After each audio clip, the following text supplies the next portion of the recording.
पूर्णमदं पूर्णात् पूर्णमुदच्यते पूर्णस्य पूर्णमादाय पूर्णमेवावशिष्यते। ॐ सत्यव्रतं सत्यपरं त्रिसत्यं सत्यस्य योनिं निहितं च सत्ये सत्यस्य सत्यामृत सत्यनेत्रं सत्यात्मकं त्वां शरणं प्रपन्नः। ॐ नमः पराय वितथानुभूतये गुणत्रयाभासनिमित्तबन्धवे अदृष्टधाम्ने गुणतत्त्वबुद्धिभिर्निवृत्तमानाय दधे स्वयंभुवे। श्रीराम जय जय राम, श्रीराम जय जय राम, श्रीराम जय जय राम, श्रीराम जय जय राम। श्री सीताराम जी सरकार की जय।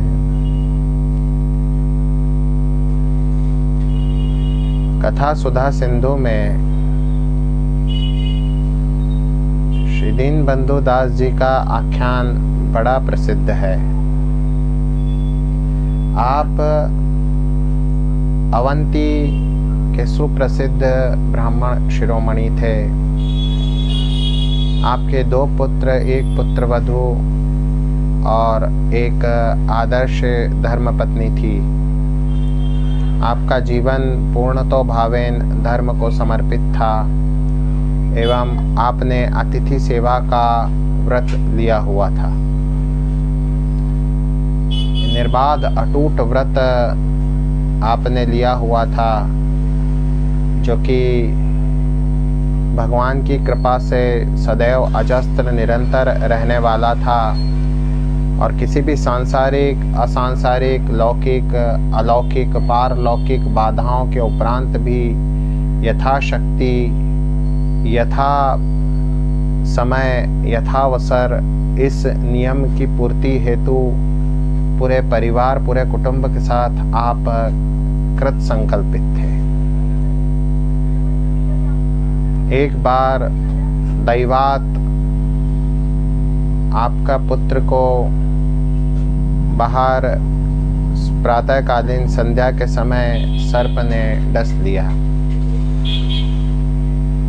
तत्काल तत्क्षण ज्येष्ठ पुत्र के प्राण पखेरु उड़ गए। घर में दुख का महासागर उमड़ आया। माता पिता, छोटे भाई और धर्मपत्नी के आंसू रोके नहीं रुक रहे थे। अभी सूर्योदय भी नहीं हुआ था और रोना, रुदन और विलाप अभी आरंभ ही हुआ था कि द्वार पर पुकार सुनाई पड़ी भिक्षा की। एक वृद्ध किंतु अत्यंत तेजस्वी सन्यासी द्वार पर आकर के भिक्षा की पुकार लगा रहे थे। भिक्षा की पुकार सुनकर के घर में सभी लोग बड़े सचेत हो गए, सतर्क हो गए। श्री दीनबंधु दास जी ने स्वयं के अश्रु पोंछे और सन्यासी को घर में बिठा दिया। सन्यासी ने बैठते से ही कह दिया कि मैं बहुत भूखा हूँ, और सन्यासी को भूखा जान करके अतिथि सेवा सर्वप्रथम होनी चाहिए ये समझ करके मृत पुत्र की देह को श्वेत वस्त्र में वेष्टित करके, लपेट करके और घर के किसी कमरे में रखवा दिया गया और पुत्र वधू एवं धर्मपत्नी को भोजन सिद्ध करने को, रसोई सिद्ध करने को कहा गया। यहाँ रसोई सिद्ध हो रही है, वहाँ दीनबंधु दास अपने अश्रुओं एवं भावनाओं पर नियंत्रण रखते हुए बैठे हुए हैं। रसोई सिद्ध हो गई और सन्यासी जी को कहा गया कि आइए महात्मन प्रसाद ग्रहण कीजिए। महात्मा यहाँ प्रसाद ग्रहण करने हेतु तत्पर हैं, किंतु महात्मा का कथन इस प्रकार से है कि उनका एक नियम है, अर्थात महात्मा का एक नियम है कि घरवाले जब तक, सभी घरवाले जब तक एक साथ उनके साथ भोजन करने न बैठे तब तक वे भोजन नहीं करेंगे। अर्थात सीधे सीधे सन्यासी जी की आज्ञा ये है कि घर के समस्त सदस्य उन्हीं के साथ भोजन करने बैठे। अतिथि की आज्ञा को परमात्मा की आज्ञा मान करके और अतिथि की सेवा किसी भी मूल्य पर करने का अपना संकल्प स्मरण करके दीनबंधु दास ने अपने परिवार से विमर्श किया और निर्णय लिया कि भोजन तो कभी न कभी करना है, क्योंकि शरीर के निर्वाह के लिए भोजन आवश्यक परमावश्यक है। तो क्यों ना अतिथि सेवा के अपने व्रत की, अपने नियम की पूर्ति की जाए। सपुत्र, पुत्रवधू और पत्नी समेत दीनबंधु दास जी भोजन करने बैठ गए। सन्यासी जी ऐसे समय पर बड़ी विशेष भाव हृदय में लिए मंद मंद मुस्कुराते हुए पूछने लगे, दीनबंधु दास, मैंने सुना था कि तुम्हारे परिवार में 2 पुत्र हैं। छोटा पुत्र तो यहाँ बैठा हुआ है, बड़े पुत्र को बुलवाओ ना, सभी सदस्य तो यहाँ नहीं है।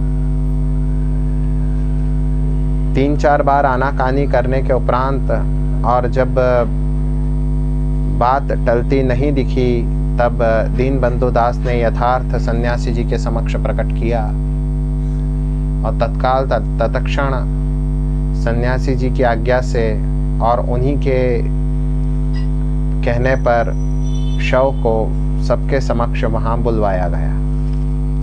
यहाँ मृत पुत्र का शव रखा हुआ है। दीनबंधु दास जी सपरिवार बैठे हुए हैं सिर झुका करके।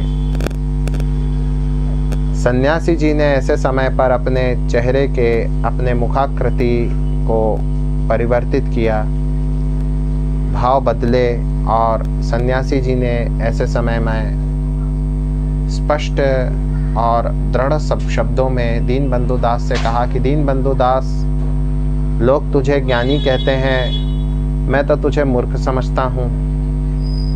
तू मूर्ख है अथवा कपटी है अथवा शठ है अथवा पता नहीं क्या है। लोक में ऐसा पिता देखने में नहीं आता कि जिसका पुत्र, युवा पुत्र किसी कारण से भगवान के धाम को चला गया हो और पिता जो है वो आनंद के साथ भोजन करने बैठ जाए।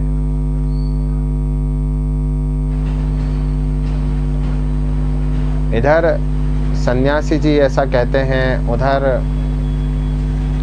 दीनबंधु दास जी हाथ जोड़ करके सविनय भाव से अपने शीश को झुकाते हुए कहते हैं कि महात्मन, ज्ञानी तो आप हैं,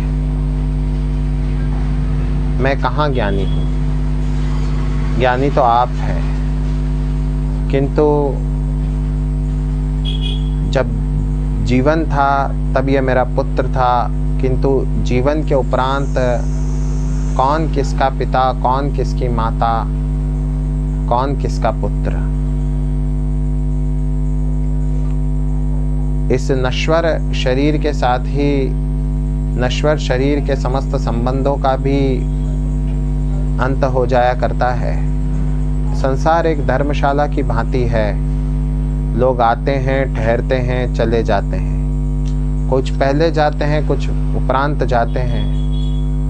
बच्चे का समय पूरा हुआ, वो पहले गया। मुझे भी जाना है, कभी ना कभी जाना है। कोई नित्य निवास है नहीं है धर्मशाला, ये संसार भी नित्य है। तो किसी प्रकार का हर्ष शोक क्यों करना, ये पहली बात। दूसरा विषय ऐसा है कि भगवान की कृपा से लौकिक चिंतन किसी भी गृहस्थ को करना परमावश्यक माना गया है और लोकाचार की दृष्टि से, व्यवहार की दृष्टि से मेरा भोजन करना यहाँ बिल्कुल उचित नहीं है। किंतु ये आप ही महात्मा का नियम है और आप ही की एक सी आज्ञा थी कि सब साथ भोजन करने बैठे तभी आप भोजन करेंगे। फिर आपका नियम यदि पूर्ति नहीं होती तो आप भोजन नहीं करते और आप भूखे चले जाते तो हमारा नियम खंडित होता, हमारा व्रत भंग होता। जो कथमपि हमारे लिए प्रशस्त नहीं है, न हमें अभिष्ट है, इसलिए हम सब भोजन करने बैठ गए। यद्यपि दीनबंधु दास जी ने अपने समस्त तर्कों एवं अपने समस्त युक्तियों के आधार पर सन्यासी जी को तृप्त कर दिया था, किंतु सन्यासी जी उसी प्रकार रोष के भाव अपने मुख पर लिए हुए, मुखाकृति रोषमय बनाए हुए, और आगे दीनबंधु दास जी की धर्मपत्नी की ओर उन्मुख होते हुए कहते हैं कि माता तो माता होती है, माता की ममता तो सदैव सर्वत्र देखी जाती है। एक ऐसी भी माता दिखाई पड़ी जो कि अपने मृत पुत्र की देह के समक्ष भोजन करने बैठ गई आनंद के साथ। दीनबंधु दास जी की धर्मपत्नी ऐसे में इसी समय कहती है कि महात्मन, जब जीवित था, जब देह में प्राण थे, तो मेरे हृदय का टुकड़ा था, तो मैं बरबस स्नेह लुटाती थी, किंतु वृक्ष पर जिस प्रकार पक्षी बैठते हैं और ठहर करके और फिर वहीं से उड़ जाते हैं, वैसा ही ये संसार में आवागमन का चक्र चलता है। जब तक जीवन था तब तक ये मेरा पुत्र था, अब ये न किसी का पुत्र है, न किसी का भाई है, न किसी का पिता है, न किसी का पति है। अब ऐसी दशा में मेरे लिए धर्म और धर्म का आचरण सर्व प्रमुख मेरी जो है वो कर्तव्य है, और धर्म के आचरण का मेरा कर्तव्य ही मुझे आज्ञा दे रहा है कि मैं इस वक्त आपके नियम का पालन करने हेतु भोजन करने बैठूं, जिससे हमारे धर्म का पालन हो पाए। ये भी उत्तर बड़ा युक्तियुक्त और तर्क संगत था, किंतु सन्यासी जी आगे छोटे पुत्र की ओर उन्मुख होते हुए कहते हैं कि तू तो बड़ा निर्दयी, मूर्ख और कपटी जान पड़ता है। मालूम होता है कि बड़े भाई के रूप में तेरी मार्ग का कंटक चला गया, अन्यथा तू क्यों भोजन करने बैठता। छोटा पुत्र कहता है कि सन्यासी जी महाराज, क्या संसार के संबंध नित्य हैं? क्या ये संबंध चिरस्थायी हैं? ऐसा आप उत्तर दीजिए, आप ही बताइए कि संसार के संबंध चिरस्थायी होते हैं क्या? और यदि चिरस्थायी नहीं है तो ये संसार एक हाट की तरह है कि जिसका व्यापारी का सामान पहले बिक गया वो पहले चले गया, जिसका नहीं बिका वो बैठा रहा, किंतु जाना तो एक न एक दिन उसे ही है। नहीं भी बिकेगा तो सांझ होने पे उसे जाना पड़ेगा। वैसा ही ये संसार है। भाई चला गया, जीवन में आने के पहले इसका हमारा कोई संबंध नहीं था, और जाने के उपरांत भी इसका हमारा कोई संबंध नहीं। बस जब जीवन था उतना थोड़े समय इसका हमारा संबंध रहा, अन्यथा हमारा इसका संबंध नहीं था, न रहेगा। तो फिर शोक से रहित होकर के धर्माचरण क्यों न किया जाए। आगे पुत्र वधू को धिक्कारते हुए सन्यासी कहते हैं कि तू तो अच्छे घर की कुलीन घर की बेटी मालूम होती है। एक कुलीन घर की बच्ची, एक अच्छे घर की बच्ची होने के उपरांत भी पति का देह समक्ष है और तू भोजन करने बैठ गई। बड़ा विपरीत आचरण लोक में देखा गया। अच्छी इस प्रकार धिक्कारे जाने पर भी बच्ची ने कहा कि पिताजी आप एक बात बताएं कि स्त्रियां पति की पूजा, पति की जो है सम्मान क्यों करती है?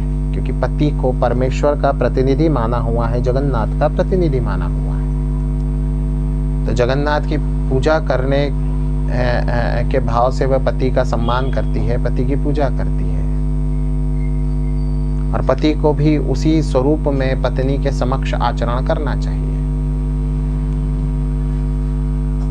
अपने पति को परमेश्वर का प्रतिनिधि मानकर और परमेश्वर की कृपा प्राप्ति हेतु मैं पति की आराधना करती थी। अब जब प्रतिनिधि को परमेश्वर ने अपने पास बुला लिया तो मैं सीधे सीधे परमेश्वर की पूजा करूंगी। ये संसार एक नाटकशाला है, सबको कोई ना कोई स्वांग दिया हुआ है।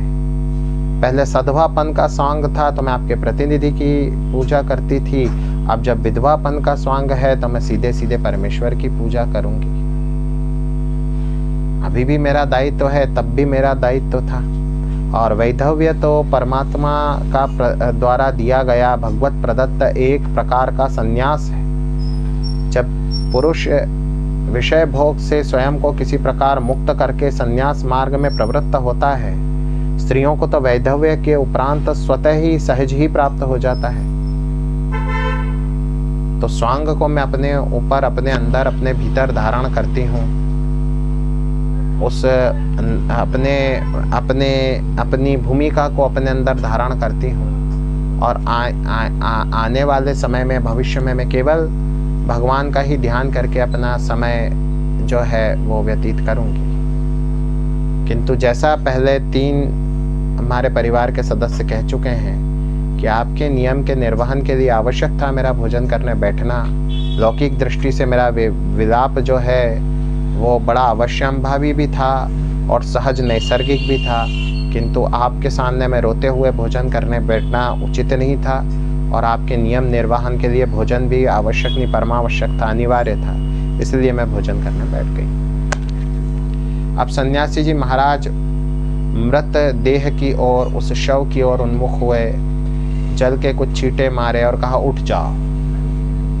बड़ा आश्चर्य और हर्ष की जो है लहर छा गई, जबकि वो बालक जो है वो उठ करके बैठ गया, जो अभी कुछ देर पहले मृत था।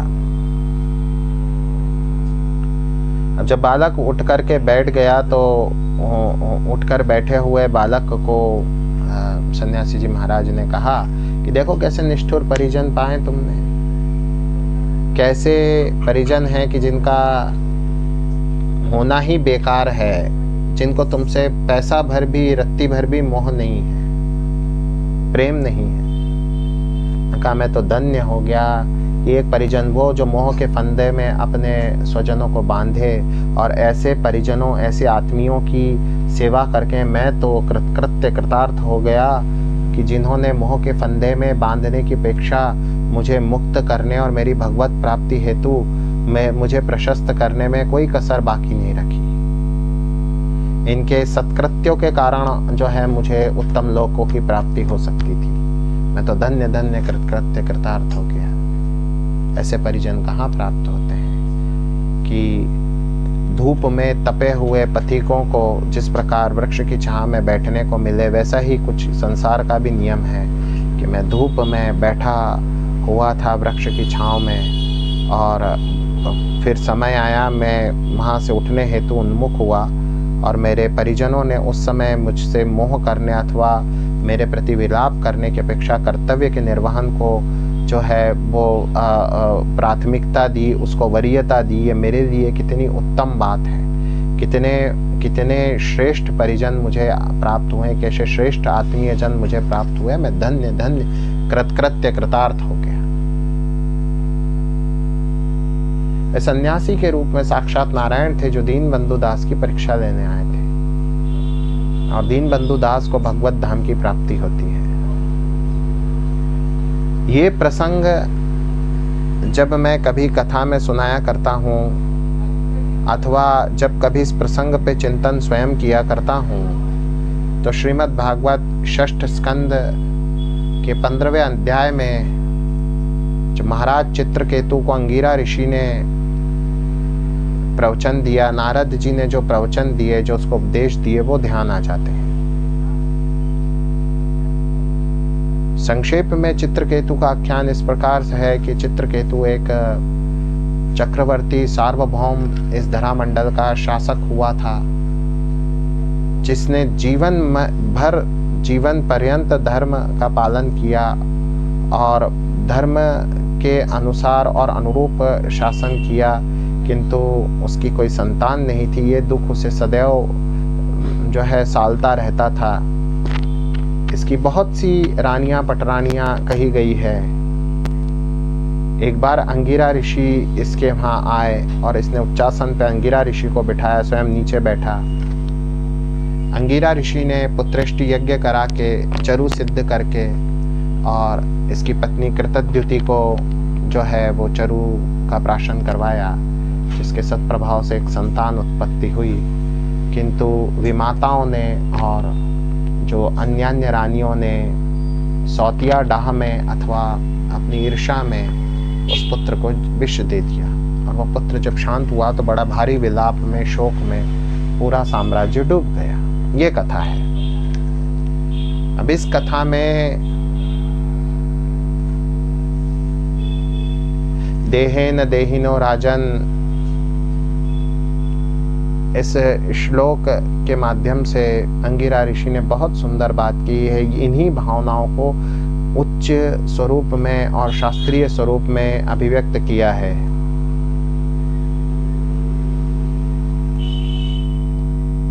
इन्होंने राजा चित्रकेतु को बताया है कि चित्रकेतु, इस आत्मा से पहले भी तेरा संबंध नहीं था, पश्चात भी नहीं रहेगा। माता पिता को एक दायित्व होता है कि एक देह से दूसरी देह उत्पन्न करे। बीजा देव यथा बीजम, जैसे बीज के द्वारा जो है एक अन्य बीज उत्पन्न होता है, वैसे ही एक देह से दूसरी देह उत्पन्न होती है। संसार चक्र है, ये नियम है। तो ठीक है, किंतु उनसे मोह कथमपि उचित नहीं है। उसके उपरांत जीवात्मा को स्वयं को बुला करके, और नारद जी ने उससे जब संवाद करवाया तो जीवात्मा कहता है कि मैं यदि इनका पुत्र था ये मान भी लूँ तो कई जन्मों में तो फिर ये भी मेरे पुत्र हुए हैं। कई जन्मों में हम पति पत्नी बने हैं, कई जन्मों में हम भाई बहन बने हैं, तो जन्मांतर में तो बड़े संबंध रहे हैं। यदि इस देह से प्रेम है तो देह तो अभी भी रखा हुआ है, देखो ये मृत देह वहाँ रखा हुआ था। और आत्मा को तो ये जानते तक नहीं है, आत्मा के तो इन्होंने कभी दर्शन नहीं किए। तो ये क्या कर क्या रहे हैं, और इनकी मूर्खता का सहभागी मैं क्यों बनूं, और मैं पुनः क्यों कर्म बंधन के चक्कर में फंसूं। चित्रकेतु की मोह निवृत्ति होती है, उपरांत उसको विद्याधर जो है बनने का, विद्याधरों में भी अग्रगण्य बनने का अवसर प्राप्त होता है। ये आगे कथा है। किंतु विशेष ये है कि जब ये उपदेश दिया गया उस समय तक चित्रकेतु के मृत पुत्र का जो है अंतिम संस्कार नहीं हुआ था। अब श्रीमद् भागवत की भगवत वाणी और ये जो आख्यान है, इन दोनों को दृष्टांत के रूप में मैं अपने निकट रख लूं तो मेरी जो जीवन के सर्वाधिक विषम क्षण थे, अथवा मेरे जीवन में जो भगवान ने परीक्षा को प्रकट किया था, मेरे जीवन की, मेरे आत्मीय, मेरे स्वजन की, मेरी माँ की जो क्षति मुझे और पूरे परिवार को जो हुई है, उससे निवृत्ति में इस आख्यान ने और इन उपदेशों ने, इस भगवत वाणी ने जो है अमृत का कार्य किया। और इसी का अनुशीलन कर करके मेरे हृदय को असीम शांति की प्राप्ति हुई। जब हमारी माता यहाँ पर जो है परम तत्व में लीन हो गई, जब हमारी माता परमात्मा को प्राप्त हो गई, परम पद हो गई, तत्काल हमें पता चल गया कुछ ही मिनटों के अंदर कि जो है इनके प्राण जा चुके हैं। डॉक्टर साहब ने भी आकर के जो है कंफर्मेशन दे दी। तो अर्पित कृष्ण ने ही कहा था कि मम्मी तो जो है परम तत्व में लीन हो गई, देह मात्र है, जा मिली ऊपर, जीवात्मा मात्र है। मैं बिल्कुल सहमत और संतुष्ट नहीं हूँ जो संप्रति कर्मकांड प्रचलन में है और जो पद्धतियाँ पुरोहितों ने और पंडित वर्ग ने पाखंड की जोड़ी हुई है। और देव दुर्विपाकवश आज तक मुझे इस पर काम करने का अवसर भी प्राप्त नहीं हुआ, क्योंकि मेरे परिवार में कुछ ऐसा कभी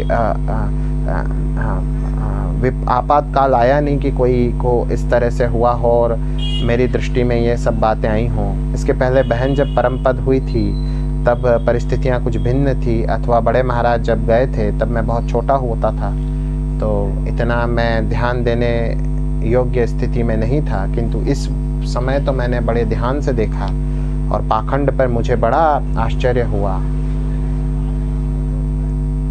शास्त्र तो ये कहते हैं कि दशा तक के समस्त कृत्य अमांत्रिक होने चाहिए सर्वथा, और केवल क्रिया प्रधान होनी चाहिए। इसमें किसी भी प्रकार के मंत्रों का प्रयोग इसलिए नहीं किया जा सकता क्योंकि ये अशौच है, परंतु यहाँ तो संकल्प दिलाए जा रहे हैं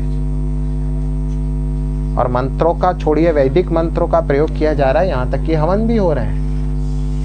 मेरे देखने में आया, वो तो भगवान की कृपा थी और मैं था, मैं नहीं होता तो। उसके उपरांत दशा एवं एकादशा के कृत्य भी कोई संतुष्टिजनक नहीं थे, जो कि तीर्थ क्षेत्र में धड़ल्ले से कराए जा रहे हैं।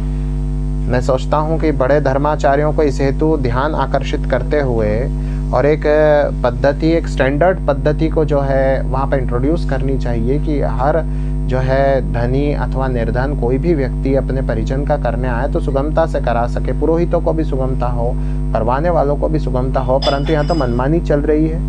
मैं तो इसे बिल्कुल जो मैं पद का प्रयोग करता रहा हूँ कि धार्मिक गुंडागिर्दी का नाम लूँगा, और तदुपरांत द्वादशा में भी वो तो जैसे भगवान की कृपा थी कि मैं था, उसके उपरांत मैंने जो है इन विषयों को बड़े गंभीरता से संज्ञान में लिया।